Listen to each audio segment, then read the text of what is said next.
Vote না দিলে ইসলাম থাকবে না, কোরআন থাকবে না, এই ধরনের কথা বলছে এবং দাঁড়িপাল্লায় ভোট দিলে জান্নাতে যাওয়া যাবে এই কথা বলে জনগণের বিভ্রান্ত করার চেষ্টা করছে।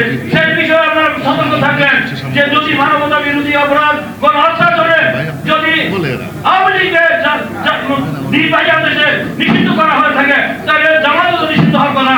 যে স্বাধীনতা বিরোধী যে কাজগুলি করেছ, তাই আজকে জনগণ সিদ্ধান্ত নেবেন আগামী দিনে সেই ধর্ম ব্যবসায়ীরা যারা ধর্মের ভয় দেখিয়ে যাদের সাথে ধর্মের কোনো সম্পর্ক নাই, মধুনী বলছেন মধুনীর ছেলে বাংলাদেশে বসে যারা প্রতিষ্ঠিত হয়েছিল বাংলাদেশে, এখন মানুষ জামাত ইসলাম করে অবাক হয়েছেন। মতিউর রহমানের ছেলে বলছে যে বাংলাদেশে কোনো ভদ্রলোক আওয়ামী লীগ করে না, জামাত ইসলাম দল করার কথা নয়। তিনি বলেছেন এই হলো আজকে অবস্থা। তাদের ব্যাপারে সতর্ক থাকবেন।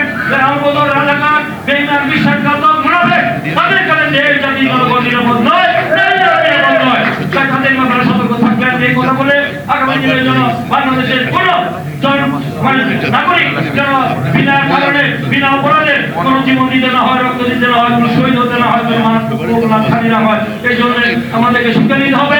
আমাদের আজকে ঢাকা সংশোধন মিলন যে স্বপ্ন দেখেছিল, যে চিন্তা করেছিল যে চিকিৎসা এই দেশের একজন মানুষ বিনা চিকিৎসা মৃত্যুবরণ করবে না, এই দেশে গণতান্ত্রিক সরকার প্রতিষ্ঠা হবে, জনগণের সরকার প্রতিষ্ঠা হবে।